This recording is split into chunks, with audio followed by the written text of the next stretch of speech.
will give you information that's beneficial for your life. And the information we will give you will help you prepare for the time to come. That's the whole point of this. We don't ask anything in return but for you to understand and prepare. Let's go back to the beginning. Because this war didn't start with nations. This war started in the belly of a black woman named Rebecca. It started in the belly of a sister named Rebecca. Let's go back to Genesis, the 25th chapter. And let me make this clear. I'm not here race baiting. I'm just telling you the truth. Okay? This pending war is racial. It have always been racial. It's just that what side of the race you're going to stand on. You're going to stand on the side, the race of Christ, or you're going to stand on the side of the race that was trying to kill Christ at his birth. Because that's what it was. It was genocide when they was looking to racially destroy the king of Israel. That was racial. It was racial when the Hamites wanted to destroy Moses and kill them all in fear that the king would come through the loins of Jacob. You think that's changed? There's nothing new under the sun. They're looking to destroy Jacob today and mass genocide. That's really the plan. But if you don't know history, you will be on the wrong side of history. Now, I'm going back to the beginning with this struggle in the womb. And I'm going to show you beyond any shadow of a doubt that that same struggle happens today. We're going to give you the history of Jacob and Esau. And we're going to show you how Jacob operates. And we're going to show you how Esau operates. That's the war. That's the war. All right? Now, the problem is you have shields on both sides. You have those of Esau who would come through and work with the children of Israel and work with Christ's people to help protect them in that time of trouble. And you have some who would come and infiltrate to destroy in that time of trouble. And you have that on both sides. Even Jacob. You have Jacob who will sell their own brother out for their sister. That happens in this earth. You have Jacob say, well, listen, don't worry about the Bible. Don't look at the Bible. But let me tell you, all the other nations are just players in the game. But when it's prophetic and comes to worldwide domination, there's really a war between two. Just two. Jacob and Esau. Let's go to Genesis 25. Genesis chapter 25, verse 20. And Isaac was 40 years old when he took Rebekah to wife, the daughter of Bethuel, the Syrian, of Padan Aram, the sister of Laban, the Syrian. And Isaac entreated the Most High for his wife, because she was barren. And the Most High was entreated of him, and Rebekah his wife conceived. So what happened here is Isaac prayed to the Most High because regardless of how many tries, they were trying to have a child and couldn't. She was barren. So Isaac prayed to the Most High, and Rebekah became pregnant. Read. Verse 22. And the children struggled together within it. They fought in the woman's womb. What were they fighting for? They were fighting for dominion and rulership in the woman's womb. Read.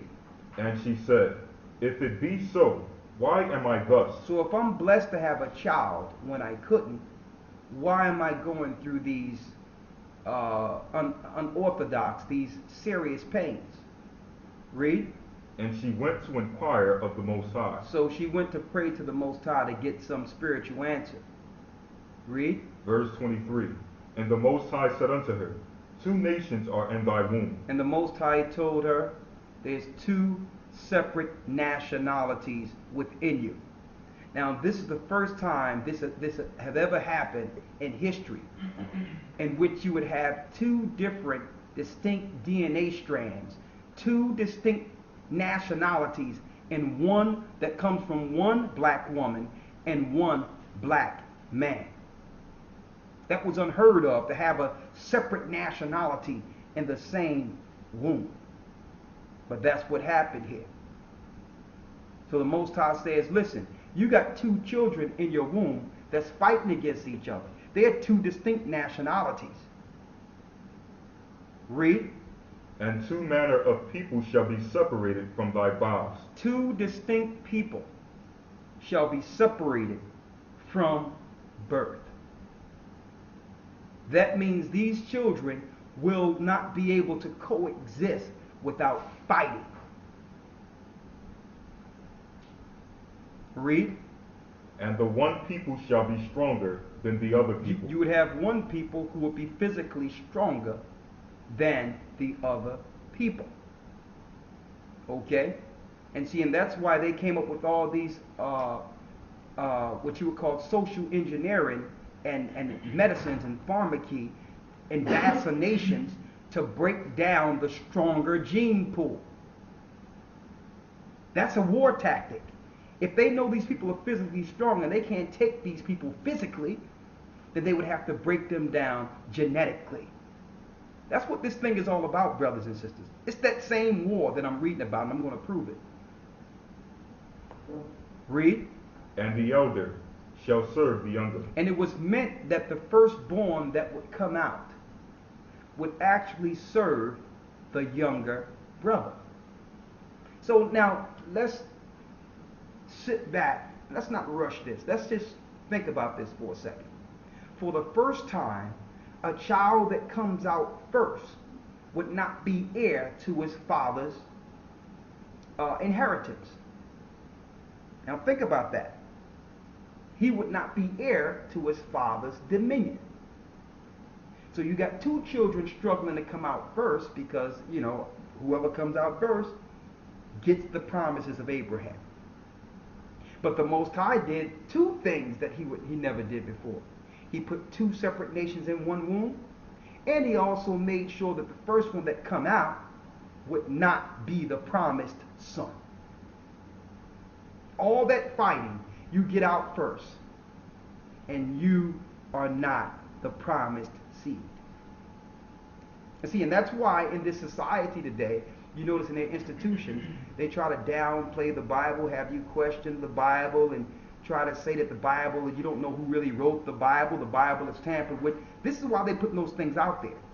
You have some people who's in charge of these institutions who have a problem with God giving the promise to the second born, to the one that came out second. Now, if he would have come out and been the promise, then of course, there will be nothing wrong with the Bible right now. It will be the perfect book. Read. Verse 24. And when her days to be delivered were fulfilled, behold, the twins were in her womb, and the first came out red. Now the first, when it says the first came out red, the first is the child that would not get the promise. So the first came out red. Now this is the first, another first. There's a lot of firsts happening in this chapter here. That's why you have to sit back and really examine this chapter. There's a lot of firsts in this chapter. When it says that the first came out red, and they call his name what? And the first came out red all over like an hairy garment, and they called his name Esau. So he was red from head to toe, which means he had a lack of melanin. Another first in this earth, in which a person can be identified entirely different than every other person who was born before that time. Now, that's why it describes Esau and not describe the color of Jacob, because Jacob came out looking like everyone else. So here it is, Esau would have a distinction that would separate him from the rest of the races in the earth that were people of color at that time. Read. verse 26. And after that came his brother out, and